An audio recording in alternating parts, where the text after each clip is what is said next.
dawn's early light, what so proudly we hail at the twilight's last gleaming, whose broad stripes and bright stars through the perilous fight, oh, the ramparts we'd watched, we're so gallantly streaming,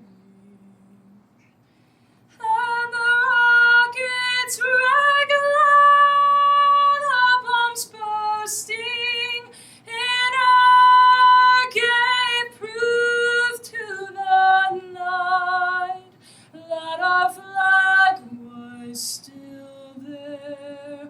Oh, say does that star-spangled banner yet wave? Oh, the land of the free and the home of the brave. Colonel Miller, Sergeant Major Boucher, Lieutenant Colonel Chung, Command Sergeant Major Vernon, ladies and gentlemen, it is my honor to introduce to you the footprints in history left by some amazing African American leaders, because Black History Month is an occasion to rediscover the enduring stories of African Americans and the gifts of freedom, purpose, and opportunity they have bestowed on our future generations.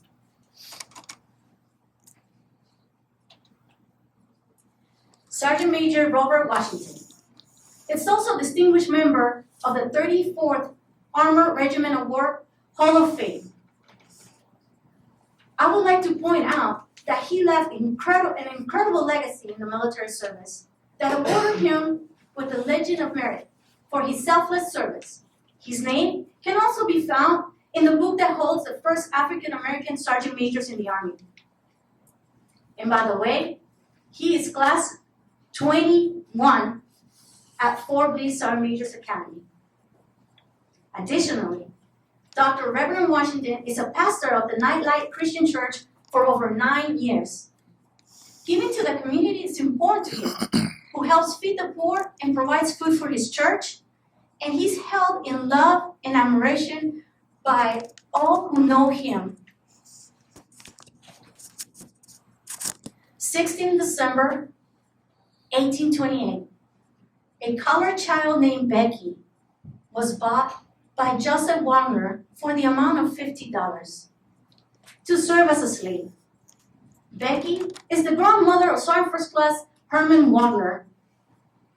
I would like to bring to your attention that a date like today, on a 20 February 1968, Sergeant First Class Wagner was getting recognized by Charlie Company, 1st Battalion, 28th Infantry, with the Silver Star Medal for his extraordinary courage in saving the lives of his comrades in close combat against numerically superior hostile forces. Today, Sergeant First Class Wagner contributes to spread kindness by providing shelter, food, clothing, and finance mentorship to our veterans and friends. Sergeant First Class Tommy Sanders is currently a member of the Veterans Support Group, and in the city of Barstow, California, have recognized him for his numerous contributions to our nation and his community. That it was proclaimed 19 August 2019 in the city of Barstow as Tommy Sanders Day. His family lives in El Paso, and he looks forward to relocate to this city in the possible near future. The countless contributions of African Americans, many of whom lived through the smog of scourge of segregation, racial prejudice, and discrimination to enrich the fiber of American life. Their examples of heroism, patriotism, and enterprise have given people of all backgrounds confidence, courage, and faith to pursue our own dreams. Mr. Dewan Mason, an Army veteran, remained on active duty until May of 1993. He later worked for El Paso Sheriff Department. He's currently employed with the Department of Homeland Security, ICE, Immigration and Customs Enforcement. Mr. Mason is a leader of El Paso community and has received numerous awards for his many years of contribution, commitment, dedication, and service.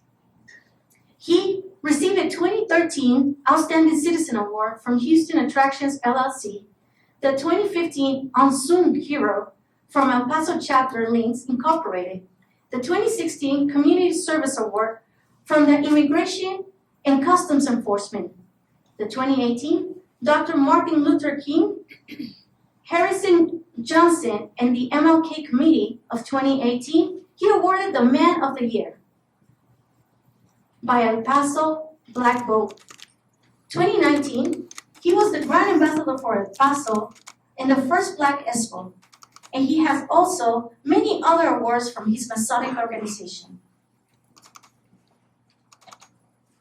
Ms. Tamika Howlett. She is a dedicated woman that in pursuit of art and education, she has published not one, but 12 fictional romance novels in her spare time.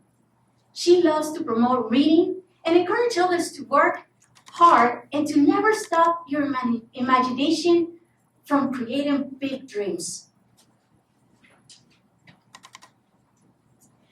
Captain Kavina is married to Elizabeth, and together they have 3 children. Captain Kavina and his wife are natives from Ghana. Captain Kavina is a prior service enlisted member that earned his doctorate in optometry degree. Captain Kavina served as the officer in charge of the East Bliss Optometry Clinic in October 2015 and May 2018. As a mentor and leader of soldiers, he is the Alpha Company commander, continuously taking care of soldiers, civilians, and their families. I, as the commander of the student detachment, am very grateful to be part of the leadership focus on development of soldiers, because it's here where we hold the future leaders of our ranks. I asked 2 of the students in this detachment to provide what does this observance means to them, and this is what they said.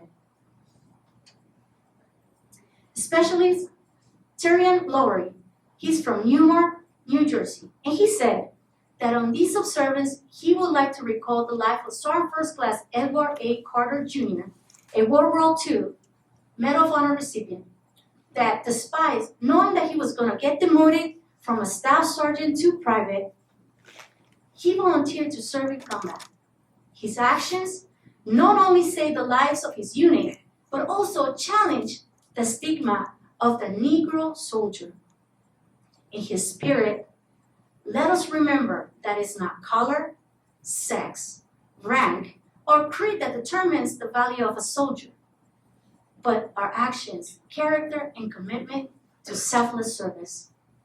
This young man has been accepted to attend West Point. Captain Dodson is a proud service enlisted member that in pursuit of development and education have achieved multiple master's degrees.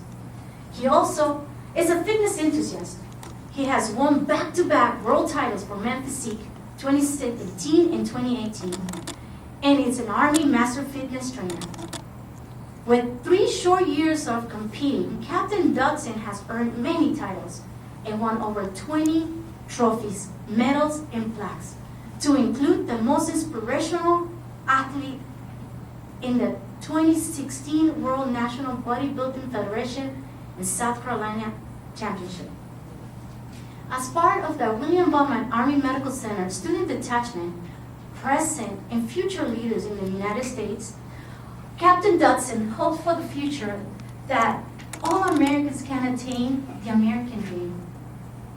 In doing so, we use the United States preamble as our compass, and it is hoped that all Americans have equality under the law. Conditions that are cultivated to promote peace and to the access of healthcare. It is in his hope that opportunities are equally dispersed and that no dream is too big and out of reach from anyone who works hard. Lastly, he hopes to see a day where social mobility becomes a reality for all. This group of veterans and civilians have touched my soul, and hope that in their past and present actions have inspired you to entertain the idea that no one is too old, too young, or never too late to become the positive change to equal opportunities and the strength to secure the future and prosperity. Please help me give them a big thank you for what they have done and they continue doing for our great nation.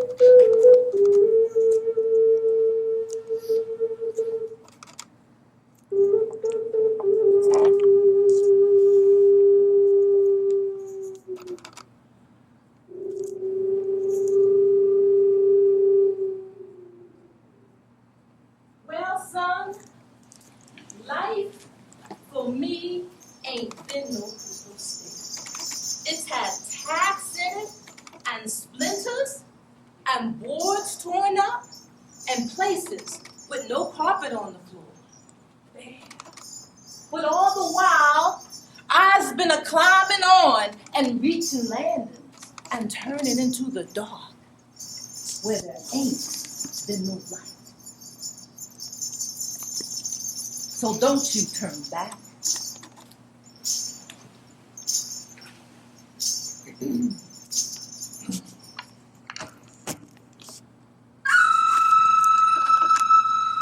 Sojourner Truth once said, as she stood in front of many, she said, ain't I a woman? They all looked at her, so she stood on the stage, nice and tall and proud, and she said again, ain't I a woman? Nobody here responded, so I'm going to say it one more time. Ain't I a woman? Yes. Look at my hands. Look at my feet.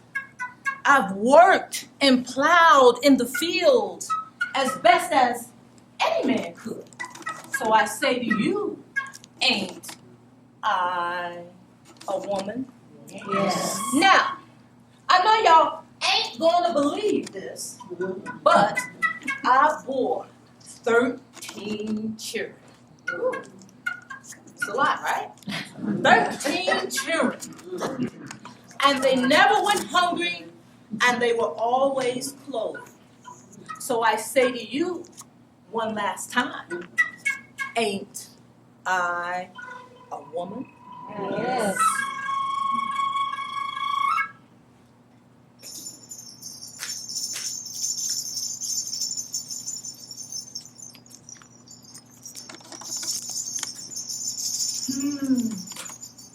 I believe that if Coretta Scott King could be here with us today, she would leave us with the words that her husband, the late Dr. Martin Luther King Jr., once said. He said, if you can't run,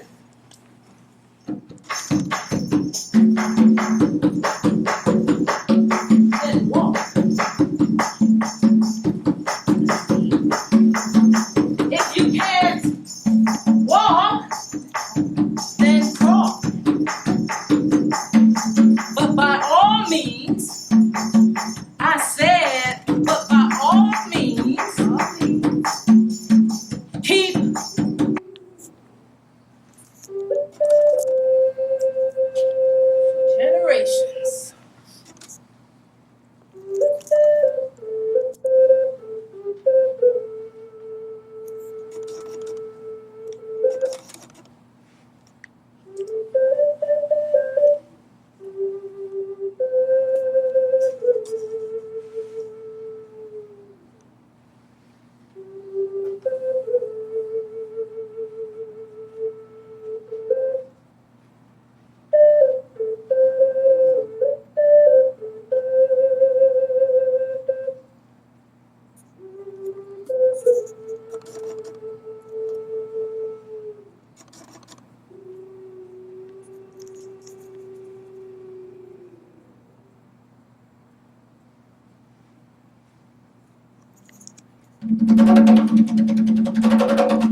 Healing,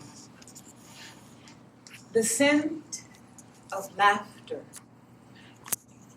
the joy of understanding, the peaceful nature of an uplifting thought transcending the here and now. An open vessel filled with hope, directed anger, taking action. The mind able to see, a deep breath filled with awe, respecting nature, a cloud singing rain, the human touch, noble in caring, a look of peace, sweet sounds delivered.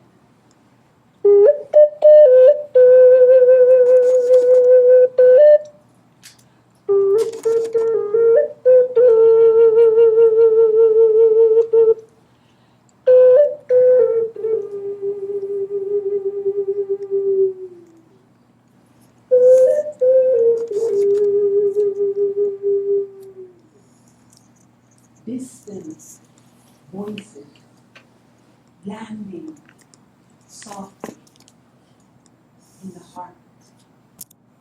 Final beginnings, uninterrupted endings. Circles of light reflected in dreams.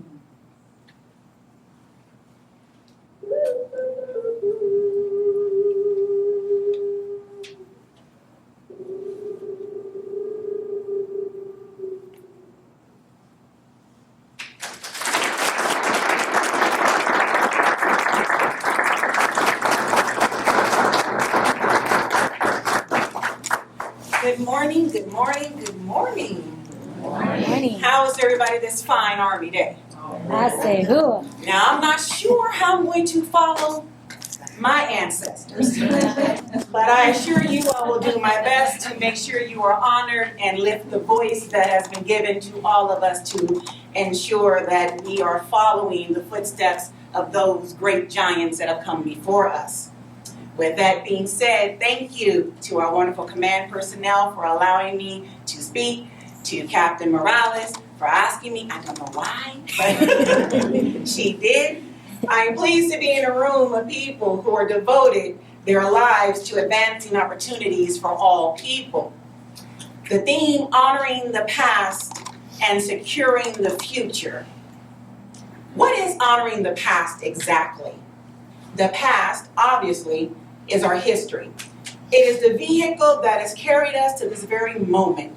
I encourage each of you to understand and respect your past. There are moments, times, people, issues, places that are troubling, if not traumatic for some. But out of that, the honoring is where things get interesting. In this context, it means to recognize that from which we have come from and how it has shaped each of us, individuals, society, and as a nation. As this is Black History Month, reflecting on that past in this country can be a painful one, but it is one that we must learn and grow from.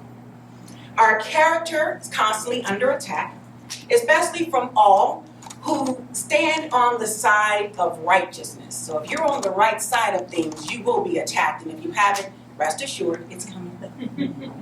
Should we water down who we are then because of those attacks? Who can either respond in an angry tone, or we can choose to endorse such stereotypes, or perhaps go the high road and educate. Many of us here have chosen to educate. Why? One who is educated has options and choices. Why is it important that we educate people? Because we don't want to go down the pathway as so many pinnacle nations that have preceded us, such as ancient Rome. Powerful. Nobody could even challenge them militarily. But what happened to them? They destroyed themselves from within. It wasn't external factors, it was internal factors that brought down Rome. The strongest and most difficult thing to do is to love yourself, be yourself, and shine amongst those who wish to abolish you.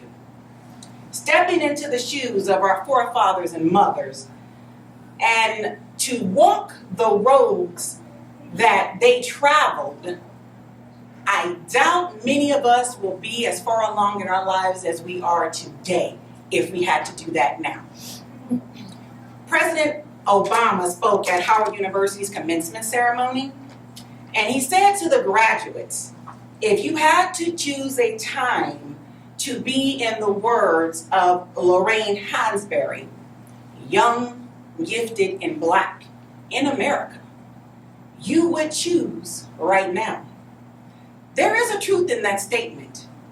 Not in spite of the struggles we still face, or the heartbreaks, or the injustices or inequalities we see, but because we can see how far we've traveled as a nation and as a people.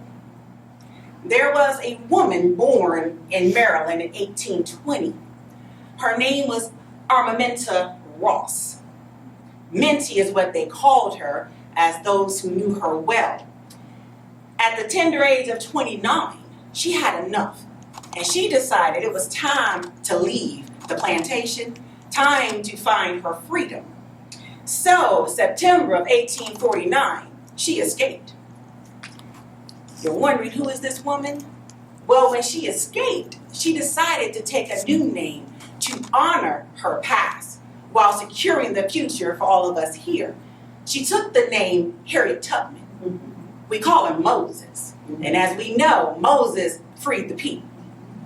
Now, she did die March 10th of 1913, but before doing such, she took 19 trips into the South, deep South, the South that nobody wants to go into South, and she freed over 300 slaves, to include her entire family.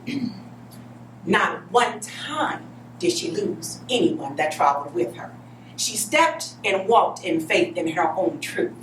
And for that, many of us are standing on her shoulders. Securing the future. You see, from the sands of Egypt to the desert of Africa, from the boats of hate to the throne of grace, from the auction block to Fortune 500s, and for many of us here, into the United States Army ranks. Our ancestors paid a price that has secured our present day. My question to all of us here, what is this generation, the people and nation of today, willing to pay to secure the future for the next generation? What are you doing today to ensure that your children, grandchildren, nieces, nephews, cousins, the little tias, theos, all the wonderful godchildren that we have adopted, extended family, what are you doing to ensure that their future is secure? How many generations can look back on what you have done and say, I stand on those shoulders? Families are teachers of culture and the transmitters of tradition. For some, the future is scary. For others, that unknown is an actual cause for excitement rather than trepidation. We should never forget where we come from or how far we have come. Now is the time to build. We can see that we all stand on the shoulders of past giants. I know my great-great-great-grandmother, my great-grandmother, my mother.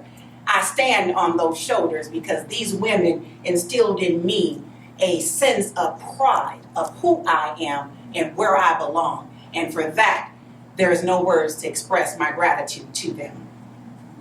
Failure for all of us here is simply not an option. We all want to honor our historical, astonishing achievements by continuing to advance the cause of equity and opportunity. To meet these urgent responsibilities of today, we will take determination, dedication, hard work, and yes, sacrifice. What are you going to give up to meet that goal? There are new problems, new dangers, new horizons, and we have rested long enough. The world is changing. We must now take the leadership in this great march, or forever be left behind.